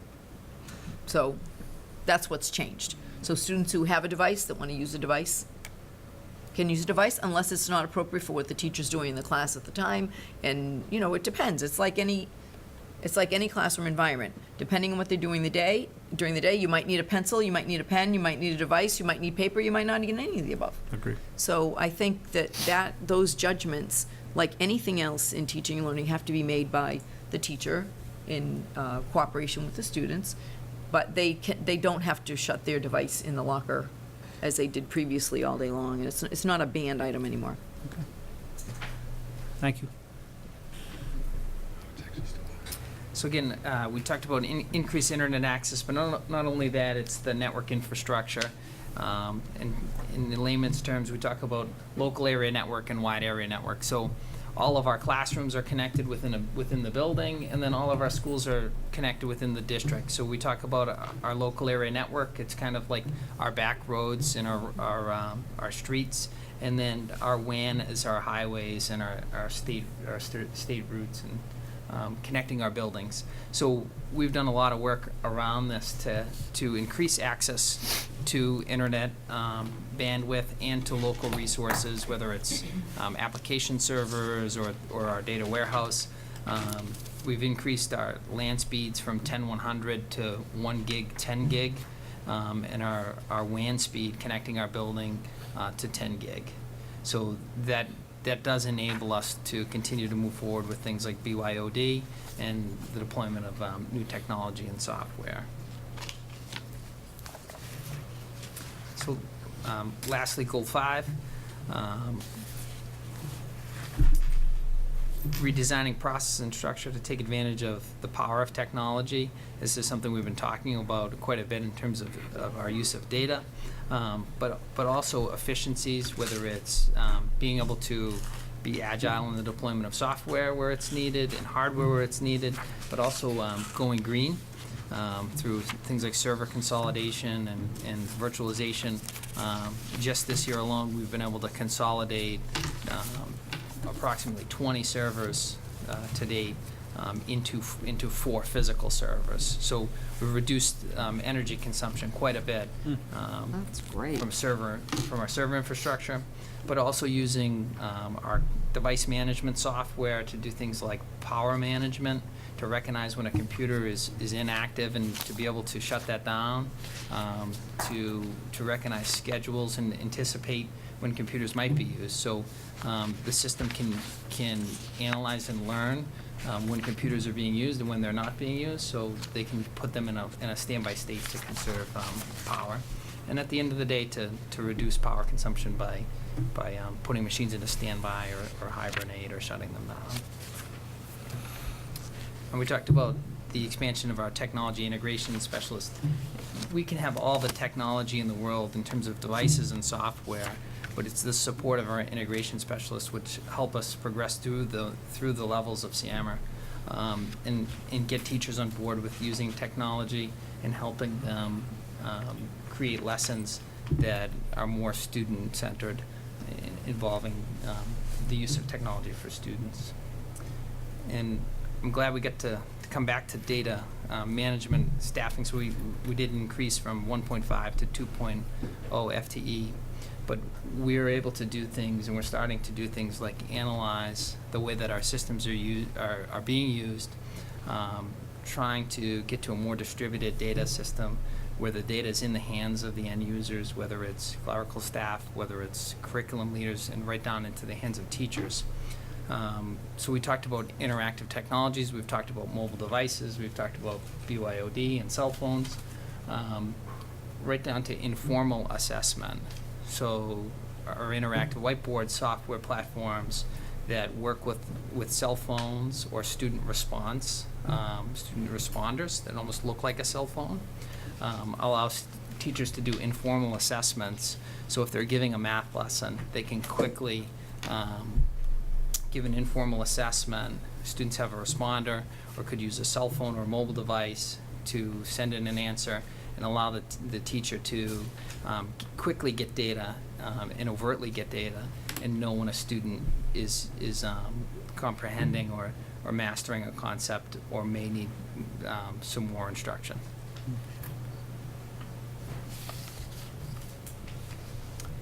So the technology program evaluation report was the report that came from our evaluation study of ourselves last year. That was really the 3-step research study to look to see how we're leveraging the technology we have within the district. Are we maximizing it for everything that it has to offer? And that to really look at how we're using our technology as a tool for teaching and learning in order to impact student achievement. So that program evaluation, that research study that we did was really measuring against these 4 criteria, looking at student skills and outcomes, teacher skills, administration, district policy, and then our infrastructure. So there's a lot of parallels back to the technology plan, and you'll see that within as I go quickly through these different pieces here. So just to go to that first one, student skills and outcomes. The claims that we saw that came out of that research data, and again, that was the qualitative and quantitative data that was walking through every single learning space last year, looking at what technology we had, how it was being used, surveys that went out to students, teachers, and parents, focus groups that took place with students, teachers, and parents. All of that information compiled to support these particular outcomes and the claims. So as an example, on the student skills and outcomes, we saw that the technology that we had to support our objectives, despite the growing technology, it really was not being leveraged to the potential that it could be. So what did we need to do in order to leverage technology more and to make sure that there was more consistency taking place across the district? So a set of recommendations came out, and the progress towards the recommendations are highlighted here. It goes back to, again, what are the expectations and standards, those ISTE standards, looking at the professional development that we're providing, that it's technology driven and that we're supporting teachers in the use of the devices and the technology and the software that we have and have spent money on, to be quite honest. Looking at the access, so whether it's the content filtering that we were talking about a little bit ago, looking at the application of skills that it's embedded within our curriculum. Going back to that example in the SAMR model that you saw, the interactive whiteboard software. Having a common platform so that, again, the support can be there more consistently. Going back to that equitable access from wireless connections to where there's anytime, anywhere access. The digital citizenship, we found that through that study that we're doing a good job with that, but we need to continue. Technology is changing, different challenges present themselves as technology is being used by students and how we're addressing that. So that's continued, and it's continued especially with the focus of providing email to students and the collaboration from looking at what is a good digital citizen and how is it to be a good collaborator when you're using these particular tools. So all of these particular pieces are the big ideas of where that focus has been. So I think you can see some of the parallels from the technology plan. The second indicator, looking at the teacher skills, the claims here that really came loud and clear was the expectations and the consistency. So we've been, as we looked at the SAMR model, really using that to frame our conversations so we have a common vocabulary and we can look at technology integration under the same philosophy and how is it going to maximize student outcomes. So having a framework to frame our own expectations. We're at the beginning of that journey, so we have that common language. We're going to be, we've been in development. We have it with K-12 Insight, our company that we contract with right now, a very comprehensive professional development survey that's to assess technology professional development needs, because they do vary, and they vary by level, whether it's elementary, middle, and high. And to have data from that that's going to really help us drive professional development, not just next year, but in the next coming years. The technology integration specialists, we've talked a lot about them tonight, and the support to provide for teachers to really help us with the consistency and the integration throughout all of the curriculum areas, and that it's embedded within our curriculum. So how are we taking what we're already teaching and taking it to the next level, so we are maximizing the engagement of students and the outcomes? The third indicator here with administration and district policy, really looking at what is our vision, and that's very clearly stated in our technology plan. So we were evaluating ourselves against this plan to see where our next steps are. We have a strong vision for technology. I think you've seen and heard from tonight, as well as other things that hopefully your own children have experienced and parents at home have seen different improvements, that we're putting more into how we're using the technology. And then again, going back to that consistent platform with Office 365, and that it's going to be able to provide other opportunities outside the classroom. As an example, students will have a license for Office 365 as teachers by us having the license within the district. So if they didn't have Microsoft Office at home, they're now going to have access at no cost. And in terms of BYOD, through our new Microsoft campus software agreement that the district will have, students will have access to 5 copies of Office 365, and it's cross-platform. So whether that's on their iPad or their desktop, they'll have those copies through their email account. They can manage them, where they're installed. They can pull them back. So that will further ready us for Office 365, and as well as extend learning opportunities beyond the school day. And the last one, going back to infrastructure. So you see a lot of the things listed here that we've talked about, some of the techie tech talk that he's very fluent in, and that's not my wheelhouse. But I think that you can really see that marriage between the infrastructure piece and what it's allowing us to do in the classroom, that we really we had the barriers before, and it's opened up. So a lot of that really is, I think it's in support of the technology plan. Absolutely, and it's really about improving teaching and learning, and allowing for both teachers and students to have the tools they need to be successful. In terms of wireless access, some things that we've talked about, we're on schedule. Hopefully by the end of February that we'll have 100% of the instructional spaces at the high school and the middle school will have wireless coverage. And then for the start of next year, September, to have 100% of the instructional spaces throughout the district have wireless internet and network connectivity.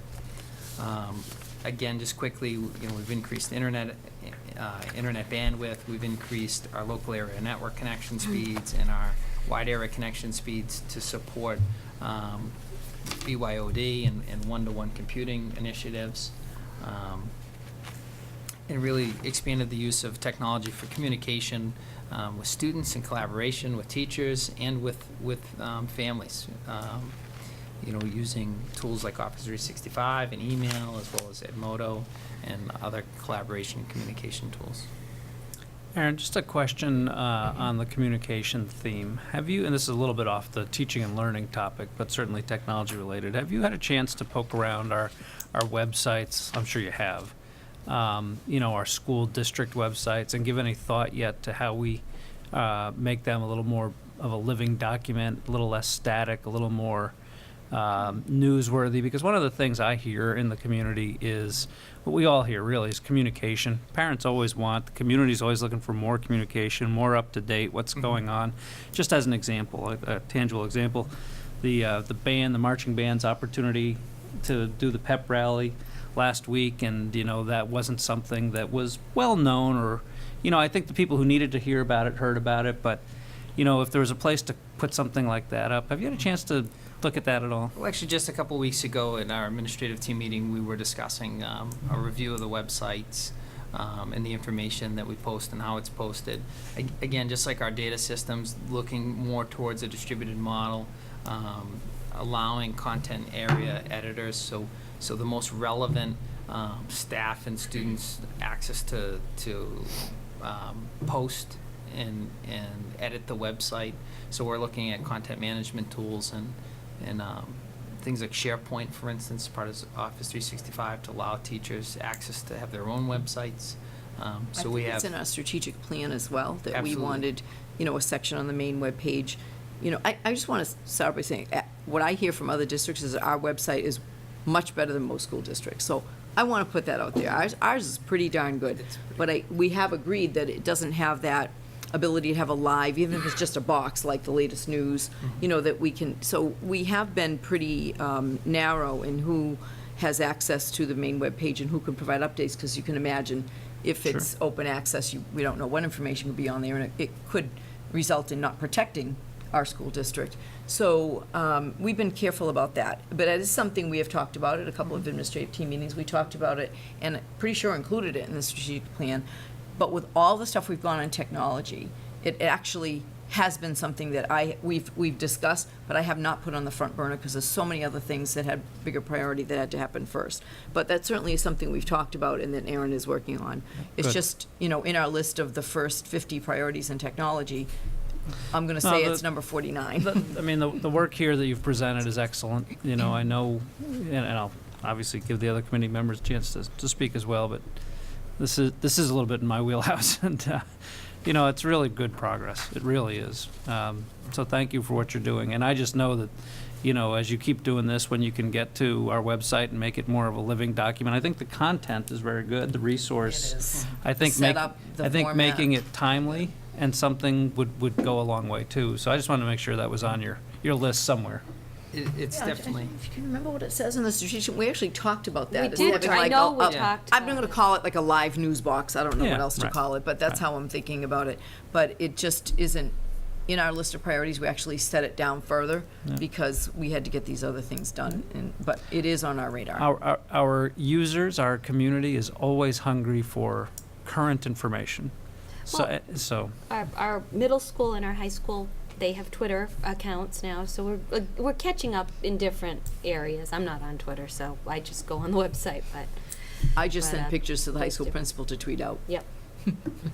so far. I just wanted to echo what you said, Bruce. I mean, this is so impressive, so impressive. The whole presentation, the details in and the way it's outlined, so that people really, again, you've just provided such a great framework to explain what it is that the district is doing. And I think back to when we first talked about a technology plan.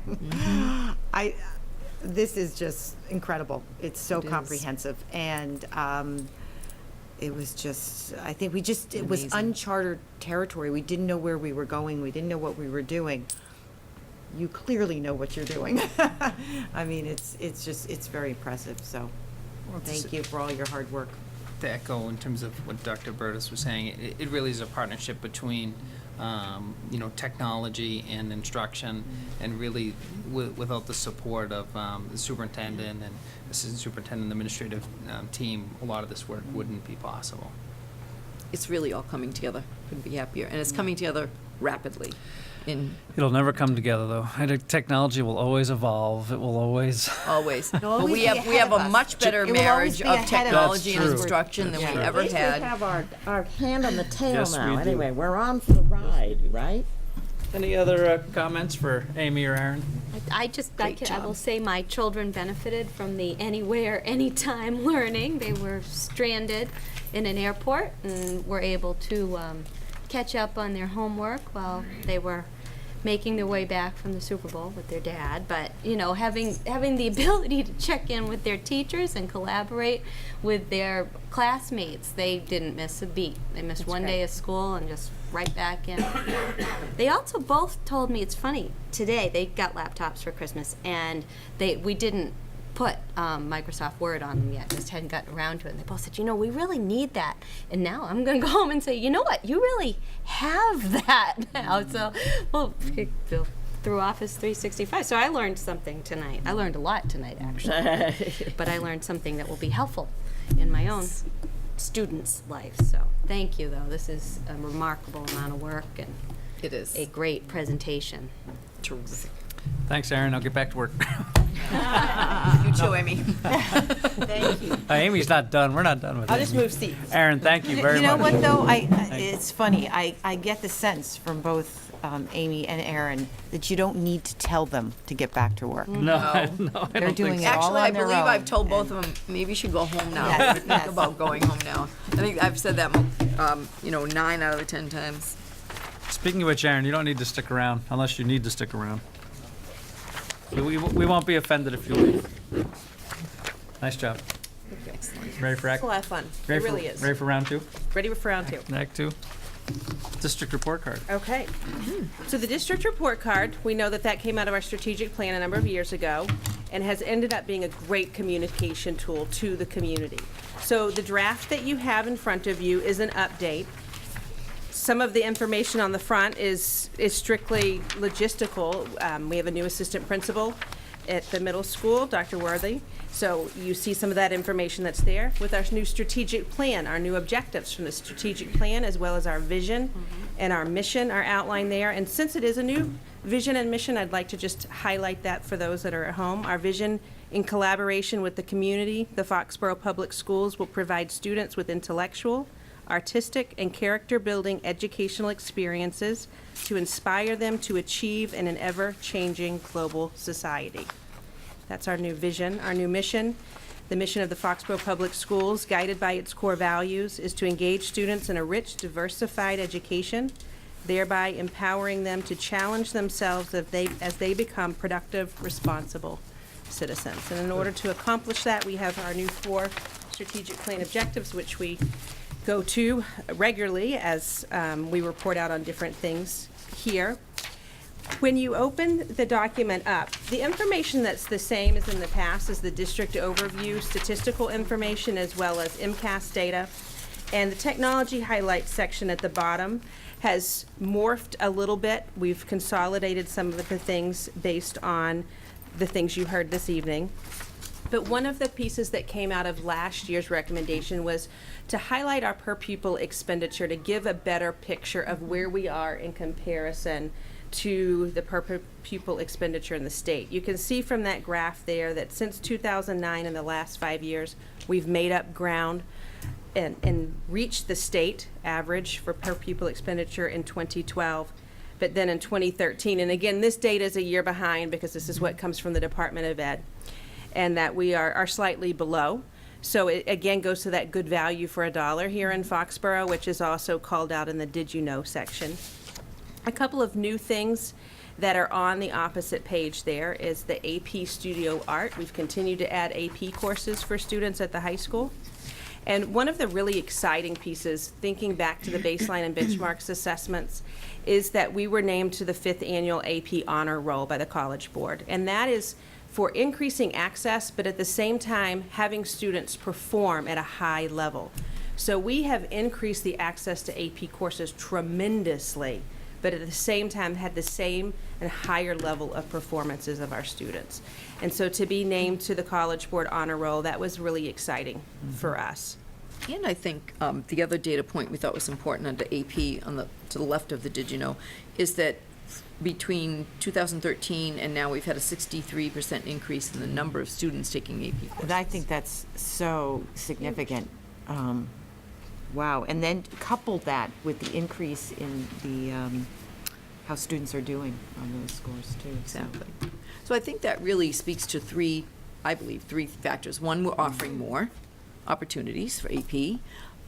The second is that more students believe they can challenge themselves and want to. And third, that they're better prepared to take on that challenge. So I think that's certainly a great point for us that we wanted to We point out. talk a lot about culture, and it's clear that the culture supports students to do that, to take on, to meet new challenges, and we're helping them to do that. So I think that number represents that if more students are really willing to take the plunge. I mean, even years ago, I know my children were in school, especially my oldest, there were less taking the Oh, yes, But it was absolutely. also, there was a certain sector of the class that would take it, and others that maybe didn't, meet those same kinds of, grades or courses that really maybe didn't try to challenge themselves. And now it's so different, and I think that's really important. And didn't have the confidence. Like, Yeah. one of the things that's new in the last couple of years is the AP Potential Night, really reaching out to students and encouraging Yeah. them. Because even just if you take one in high school, if you're going beyond, that's college level courses. So then you're going to be taking 4 or 5. Why not be exposed to one to get that flavor before you leave high school when you're going to be taking at that level 4 or 5 in a Right. semester? Yep. And I do want to credit Diana Myers-Packle, who came in with that philosophy that if we open up AP, if we both expand and open up AP opportunities and gives those students a chance, that we should let them challenge themselves, and we don't, back in to the traditional times, pretty much if you were recommended or met certain criteria, then you'd be put on that recommended list for AP courses. But now I think students have a lot more autonomy to decide if they want to take on something like that. And I do credit our high school faculty and their principal, Ms. Myers-Packle, for having that philosophy, which does open up a lot more opportunity for students individually. Very So nice, I like It's a it. draft. Any feedback that you have as far as things that you've thought of that we have not, please share. Any comments for Amy? I love the did you know section. We like that. I think those are the ones where people might really look at and. Like the engineering course, Yeah. one of the things that's new there, like going back to the teaching and learning highlight and highlighting that within. Amy, I have two, I almost hesitate to say anything because it's such a good document and we've iterated it so many times. But just two things that hit me, I don't know if they're any good or not. One is the news don't stand out to me, the new items. Okay. Because we have so much information here. I don't know if a text box around the news or italics for the news, or I know we've got new exclamation point, and it's not a big deal, but just a thought. Take Put them at the top. or put them at the top. Yeah, maybe, or maybe you prefer to have your top point at the top. So that's just again, it's just an observation. And the other observation is in our table that talks about our advanced and proficient MCAS results. It'd be more informative, perhaps, if we fit a different colored bar in there that just showed the state average, maybe. Okay. How we compare to the state. Then it would be a little more meaningful, because I like that idea. I think because we can see the data, but so what, right? It's okay. Grade 3 reading is at 65%. Is that good, bad, or indifferent? Right. Actually, last year, when we were doing this draft, we had a little summary bar underneath it We lost with it a with summary spacing. statement, but we needed space, so we decided not to put it in, but that is a better would way solve it. of communicating And you might what that means. You'll have trouble fitting the legend at the bottom, but if you just put a table or a bar and just put it along the top that all the yellow bars are the state average or something. I But, think that's important because we look at the MCAS at so many different levels and longitudinally and with the cohorts. And I think that for this, where you just really want a snapshot, that Right. the benchmark should be the state. Right. So that you can see the relative, Exactly. yeah, In that's- context. Or if you'd rather use our Hakamak comparison or whatever you think. But it'd be interesting to have a comparison, something to compare our data to. Okay. I think the state makes the most sense, as you said before, because you have the per pupil expenditure right there underneath it. So Right. we're spending Exactly. less than the state. How are we doing Okay. via the state average? Other comments for Amy? Oh, it looks great, Amy. Otherwise, I think you have our consensus to publish. Great. Is that true, everyone? Yes, absolutely. So as usual, we'll be mailing this to all of the postal customers in the town. And that includes business and industry and private residents and people who have children and people who don't. And it's been pretty well received the last few years, so. And when will we publish? We'll Roughly? probably be mailing it out, get it going next week, actually, before the school vacation. We typically do mail it out at the end of January, but because we had some weather challenges, we're just a few days behind. So probably by next week, we'll prepare the bulk mailing and get it going. Thank you for your feedback. You are welcome. FY15 budget update, Mr. Yukna. Only significant change that we're posting in right now is that we, as you know, we're adding a additional position at the Ahern for custodial. Due to some staffing changes there, we actually have only been running with the 4 so far this year, so we're gonna, at this point, capture about $22,000 in salaries that we won't be spending up to this point. We are obviously still looking for the position to refill it now. And what that did do was give us a little bit of more resources along Aaron's group as far as technology, because as they are building through a lot of this infrastructure, we're coming up with little one-offs that we're missing. But still, at the end, even with some of that that we've already incurred, we're still at 29,900 to the good. Again, a little too early on the utilities. I thought a little bit good a little while ago, but after the last couple of weeks, I'm thinking not so good. You're gonna have to revise that. Yes. So we may have some. It was just a pipe dream. Yeah, but we have been lucky, I think, overall, as far as most of our repairs and stuff. I think there has been over the last couple of years a really concerted effort in, again, keeping everything up on a regular basis, no matter what it is, whether it's technology, whether it's heating systems, whatever. And as we get a couple more years into this, that really helps to level off our budget. So I think really, we're not getting those peaks anymore of major issues going on. We're just getting one here, one there. So I think I'm very comfortable. I don't see. Again, it's a little too early to try to harvest much of the other things, although we do have a couple areas on the teaching side where there are some salary things in core programs that didn't happen training-wise, didn't have as many people do things that, whether it was evaluations or whatever, which will recoup a little bit of money on that as well. So it's going to go on the positive side, not on the negative side with those type of items at this point. So again, I think we're in pretty good shape that way. And again, I think this is such a transition year with the tech side that it's nice having a little bit of leeway here because, again, he can't stop halfway into a process here. When we find a problem, we have to kind of fix it and just keep it moving forward. So other than that, I think if, I see no other, scary issues, at least as far as where we are at this point in the year. So 29,900 to the good, I think is a good place to be. Need a motion to accept Please. the budget update. Make that motion. Any discussion? All in favor? 4-0. Thank you, Bill. Bill, any quick comments on how we're handling snow removal and school prep and all that? I mean, it seems...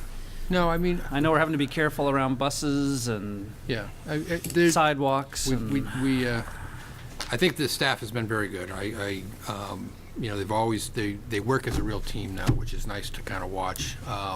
And I've been around the different buildings when it's time to clean up and stuff. So actually our staff has our areas that we maintain usually done before even the DPW can get into the building sites. It is nice that we have our own truck with a plow because that gives us access to our buildings even if the town hasn't been able to get there. And the town has been getting its use. Yeah, and the town, it has. And the town's been doing a great job because they'll come in after they get the roads clean and then do the final cleanups from there for us. So the next morning we are in great shape. And really, I think over the last couple storms, when you look at it, the condition of the fronts of the buildings and the access to the buildings has been excellent. There's a real collaborative effort between the DPW, whether it's Amy, Deb, and myself, or Tony, dealing with them on different issues. They call us asking if there's things that need to be done. I just want to reiterate that. Yeah. I can't thank the DPW enough. The last couple storms, so challenging, and they work tirelessly. They've been really terrific, and I think done a great job. And as Bill said, even come on onto the property even more and done some things that we're finding challenging that need help. So thanks particularly to Pete. Yeah. Yeah, So, it's always but been great. they've been terrific, and I think it's just a challenging winter. But they've been terrific, so thank you. December was easy. December was, Yeah, but January made up for it. Thank you to the DPW from us as well. And Bill, I'm sure Tony's been monitoring the amount of snow on the roofs. We've got all these flat roofs, Yeah, and we we're- have a huge volume of snow right now. I know it's been a concern in the past, and the news stations are all starting to talk about it. But I think we are in a program and have been for a number of years because of our insurance companies. We're basically, we actually get credit, financial credit, so it's a benefit to us to make sure that all of our roof drains are in good operable condition, and we check those on a monthly basis. So just before these big storms came in, all of those had been just checked, so we know there's nothing blocking the drains. Even though we've gotten a significant amount of snow, you also have to realize that this has been very fluffy, light snow. So if you condense this down, if we get a warm day, this stuff will condense down to half of its distance right now. So yes, there's a lot of weight up there. The structures of our buildings, I think, are well done as far as the way they're, the steel and block. So I'm in pretty comfortable with what we have from a structural point of view. But again, there is virtually nothing we can do as far as shoveling off roofs, because with rubber roofs, you go up there, that you're going to do more damage and have more leaks and more problems. So I think at this point, we're kind of comfortable with where we are. We're just going to kind of hope that we do get a nice warm day so we can get some melting and get some of it off the roof that way. Exactly. So, but other than that, I think, again, they're doing a good job to try to keep the snow away from the buildings and the areas. Again, some of your major concerns really are exhaust areas, getting blocked up and stuff, just like you'd have on a house. Obviously, we do the exact same thing here. We also have a program that we're checking for freeze capability, and again, that's part of the insurance thing. So we're going through the building and looking for areas that could freeze if we weren't here on a long weekend. We had very, harsh temperatures during that weekend, and making sure that heating systems and our backups to those areas are working. So I think we've done about as good as we can do, and it's really, can't control Mother Nature in total, so. thank you. Thanks, Bill. Donation. Yes, asking the school committee to accept a donation of $693 from the Wrestling Takedown Club to the athletic department. Always good news to accept a donation. Make a motion to accept the donation? I'll second that. All in favor? Steve Thank would you. say with gratitude. Yes, thank you. Okay, other matters. Bevy? There will, in as much as this is Katie's last wonderfully contributing meeting also, I asked to have an unexpired term fulfillment put in informational matters for us. And we have a definite policy about how we are to act from here on in. So can we all look at this, because we should probably discuss this. We have 30 days as of the 6th to notify the selectmen, and we may choose to open it up to Phil. It would only be about a couple of meetings if we did that, or just leave the seat open so people could pull papers to run for the year. I was contacted by Mr. Gray, who was sitting in for Mrs. Brew at the selectmen meeting earlier this week. So they're now aware, and they've read the paper, and they know. And I've also been in touch with Mr. Cutler. And the town clerk has informed me it's our decision whether we feel we need an additional person to fill the slot for the short period of time. Debbie and I had a brief conversation today about whether we think that's necessary. Certainly the major votes are past us now. And we often don't have a lot of dissension. We usually talk things to a point we get to consensus. So I personally, I'm not too concerned, but I also haven't finalized my thinking on whether it makes sense from my own personal perspective to fill the seat now or wait till the May election. But I do understand from Mr. Cutler that's our decision. I'm just going to confirm that with him. And just for people who might not have this in front of them, the policy does state that if the seat is filled, it's until the next town election, which is coming up at the beginning of May. So we're really talking about the months of March and April. So that's just to frame the discussion. Right, but by the time, if we did open it, we leave time for applicants, then interviewing and all that, and at most, there would be only 2 meetings left in April, and perhaps only 1, depending on the timing. And successfully, after the passing of Vin Igo, I know, that was even earlier in January, and the school committee at that time decided not to fill it, but to leave it vacant until the May meeting. And then that's when we got Katie. That's right. Yeah. So it's worked very well by not rushing just to fill it, and it saves a lot of work too, in time. So we'll think about these things and discuss it. Yeah, maybe if you all want to think about it and give me your opinions, we can go from there. But at this point, I'm inclined to agree with that, and it sounds like we have precedent for that. But I We don't, have a precedent for it. I actually would be very inclined to suggest that. okay. Do you have a Because feeling, we're Tina, down at this to point? 1 or 2 meetings at the most. Yeah. I actually don't. I, could go either way. Yeah. I think it would be great to have another member on the committee. Yeah. More viewpoint, more perspective, but also, as Debbie pointed out, there's not a lot of time between now and the May election, actually, and I think papers have to be returned to the town clerk by March 16th, so we may not have even appointed somebody at that point, so, yeah, I could go either way, frankly. Okay. Do you want to weigh in? It's definitely a committee decision. Okay. All right. Thank you, Bevy. Bevy, anything else? No. Jess, I really would have loved to have been at the a cappella concert tonight. Yeah, sorry. So would Frank, who's running our cameras for us. So thank you, Frank. Tina, anything? Well, I wanted to congratulate our New England Patriots on their Super Bowl Oh, did they win? Yeah, in case you didn't hear. And I also wanted to congratulate our high school football team. I heard on the news that they went up there and cleared off the cars for the Patriots after all that snow. Some of our And I students think that's did. just Not the whole wonderful. team, I No, found out afterwards, but but- some of the students did go. I think that's terrific. I And, think it just shows the kind of kids we have here in town. I so. think there were so many great awesome. lessons learned from our New England Patriots this season, particularly the way it ended, that I will discuss at another time. But because I actually, when the Super Bowl ended, I got a piece of paper and wrote down how many great life lessons there were Lots in of this them. season Yep. and in that game. And I literally grabbed a piece of paper and started writing them down. But that's for another time because really, I just want to reiterate what I said to Katie at the last meeting, which is thank you so much for your 9 years of service. It's been great working with you. And Likewise. that is my only other matter for this evening, in honor of you. Well, and the most important. And the most important. Amy, anything? Bill? Well, then we have one last piece of business.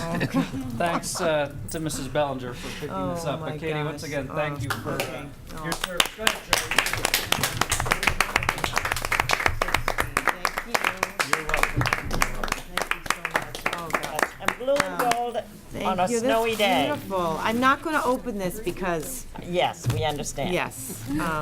Thank you so much for recognizing me. I so appreciate it, and just want to, again, just very briefly, like I said at the last meeting, just, it's been a wonderful, wonderful run, and I've really just learned so much and been so thankful to be around such wonderful people, and this community is, right here in my heart. That's all I can say.